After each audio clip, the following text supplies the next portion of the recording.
God bless you all, and thank you for once again tuning in to the Bible reading in chronological order. I just want to remind everyone that you haven't missed anything. We are busy in the book of Job, yes, but we stopped at Genesis chapter 11 and then moved on to the book of Job because we think and we believe that the book of Job was written much earlier on. And so when we're looking at it and we're trying to get things in the way the events happened and in chronological order, then we sort of insert Job during the time of the patriarchs. So let's get into today's overview. We're going to be looking from chapter 10 to chapter 13 today. And within the book of Job, as we saw yesterday and we looked at it, we cannot forget the core theme of the book of Job. And this core theme is summarized in this little diagram where you have the human action on the one side, God's justice, whatever human action would incur God's justice on the other side. So if you're wise and you're good, then from God you would receive success and reward. And if you are evil and foolish, then you would receive destruction and punishment. And that's the way we view things, and that's the way we are taught that things work, and to a large degree it does. But in the book of Job, this thought is sort of being challenged to some degree. And as we go further up to chapters 31, we're going to battle and we're going to turmoil between that. Once we get past chapter 31, from 32 onwards, then we'll see what the Lord is actually trying to tell humanity and what the Lord is telling us about His justice and how His justice actually works. So remember this, and don't forget the theme, because there's beautiful imagery and poetry in here. Do not forget the main theme though. So let's just look at chapter 10 now. Let's go through that. Job continues his response now from chapter 9, but now he's addressing the Lord directly. He asks God why God would do this thing to him if God created him. Lord, you created me. Why am I going through such? Why are you persecuting me in such a way?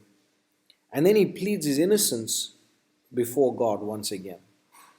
He posits that he is righteous, and why is this thing happening? And then he does a very strange thing. Job requests respite for the little life he has left. Lord, just stop punishing me for the little bit of life I have left. Which is so strange, because we can see here that there is something wrong with our picture of wise and good equals success and reward, and evil and foolish equals destruction and punishment. And you can see Job is fighting this battle internally. He can't comprehend what's going on. Remember, and as we've said, Job doesn't know what's happening in the heavenly realm. He can only see what's happening on the earth in his own life. Then we move on to chapter 11.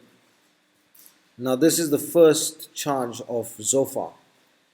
And Zophar, because of his understanding of how God's justice works, he just accuses Job of lying. He doesn't challenge that there's a different way of thinking. He doesn't think that there is some secret sin that Job is hiding, or that Job doesn't know about, that he's being punished for. All he can think of, Job, you are just lying. And then in chapter 12, Job actually gives a rebuttal to Zophar. And he takes Zophar's words very harshly, with much indignation. Job posits that the wicked often prosper, so Zophar doesn't even know what he's talking about. And he speaks about God's wisdom then and his omnipotency.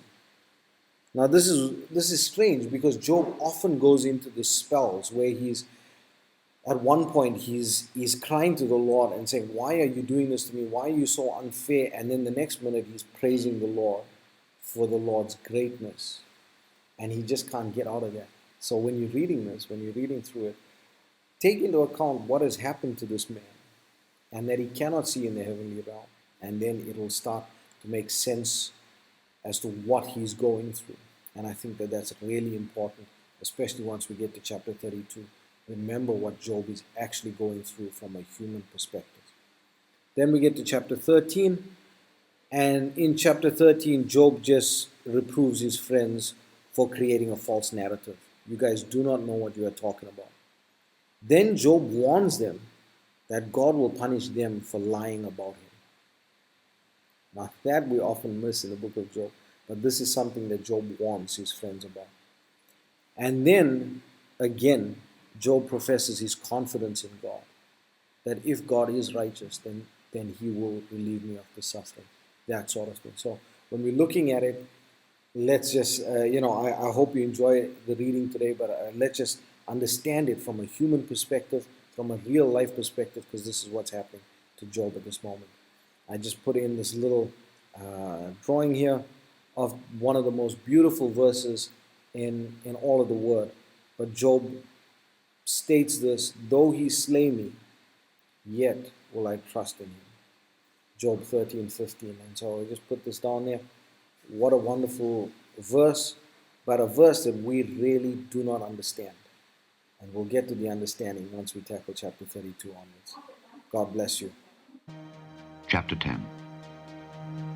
My soul is weary of my life. I will leave my complaint upon myself.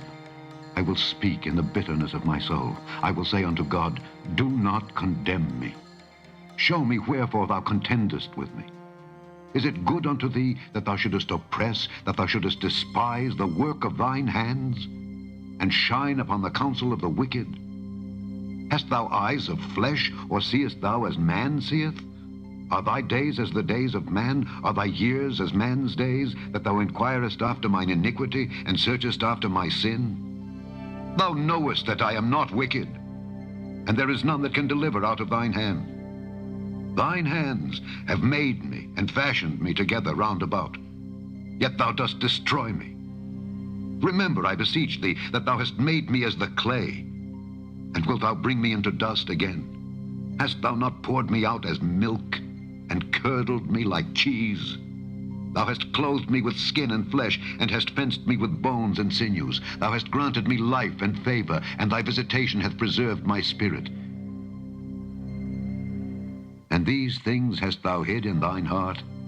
I know that this is with thee. If I sin, then thou markest me, and thou wilt not acquit me from mine iniquity. If I be wicked, woe unto me, and if I be righteous, yet will I not lift up my head. I am full of confusion. Therefore see thou mine affliction, for it increaseth. Thou huntest me as a fierce lion, and again thou showest thyself marvelous upon me. Thou renewest thy witnesses against me, and increasest thine indignation upon me. Changes and war are against me. Wherefore then hast thou brought me forth out of the womb? Oh, that I had given up the ghost, and no eye had seen me. I should have been as though I had not been. I should have been carried from the womb to the grave. Are not my days few? Cease then, and let me alone, that I may take comfort a little before I go whence I shall not return, even to the land of darkness and the shadow of death, a land of darkness as darkness itself, and of the shadow of death, without any order, and where the light is as darkness. Chapter 11. Then answered Zophar the Naamathite and said, should not the multitude of words be answered, and should a man full of talk be justified? Should thy lies make men hold their peace? And when thou mockest, shall no man make thee ashamed? For thou hast said, my doctrine is pure, and I am clean in thine eyes. But oh, that God would speak and open his lips against thee, and that he would show thee the secrets of wisdom, that they are double to that which is. Know therefore that God exacteth of thee less than thine iniquity deserveth.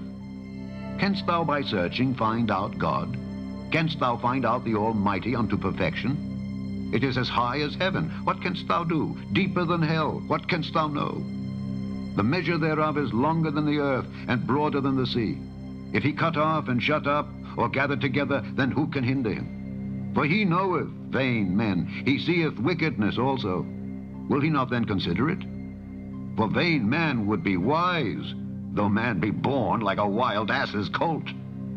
If thou prepare thine heart, and stretch out thine hands toward him, if iniquity be in thine hand, put it far away, and let not wickedness dwell in thy tabernacles.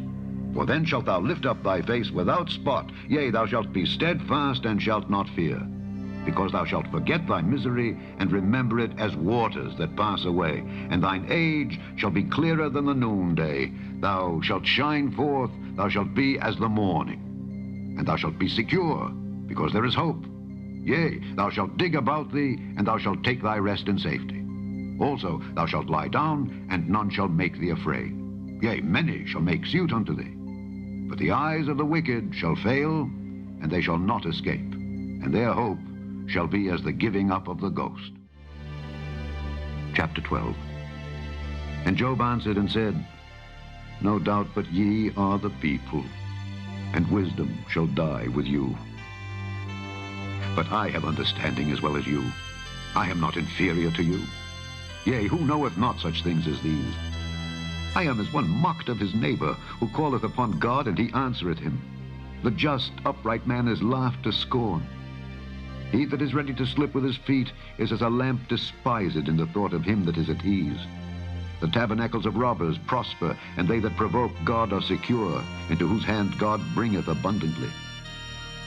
But ask now the beasts, and they shall teach thee, and the fowls of the air, and they shall tell thee. Or speak to the earth, and it shall teach thee, and the fishes of the sea shall declare unto thee. Who knoweth not in all these that the hand of the Lord hath wrought this?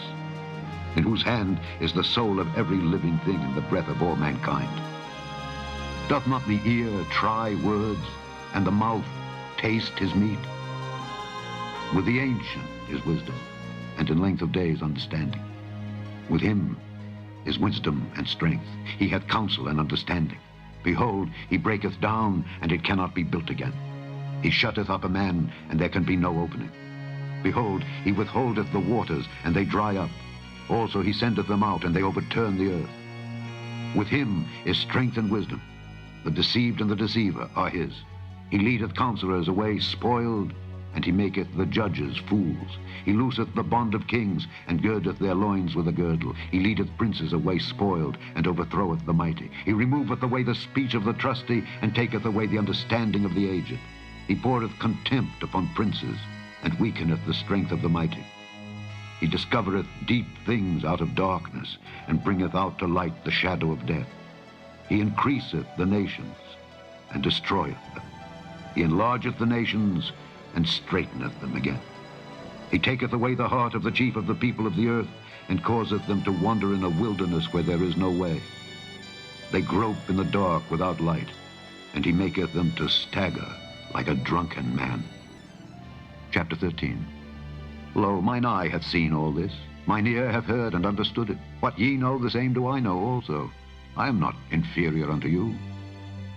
Surely I would speak to the Almighty, and I desire to reason with God. But ye are forgers of lies. Ye are all physicians of no value. Oh, that ye would altogether hold your peace, and it should be your wisdom. Hear now my reasoning, and hearken to the pleadings of my lips. Will ye speak wickedly for God, and talk deceitfully for him? Will ye accept his person? Will ye contend for God? Is it good that he should search you out?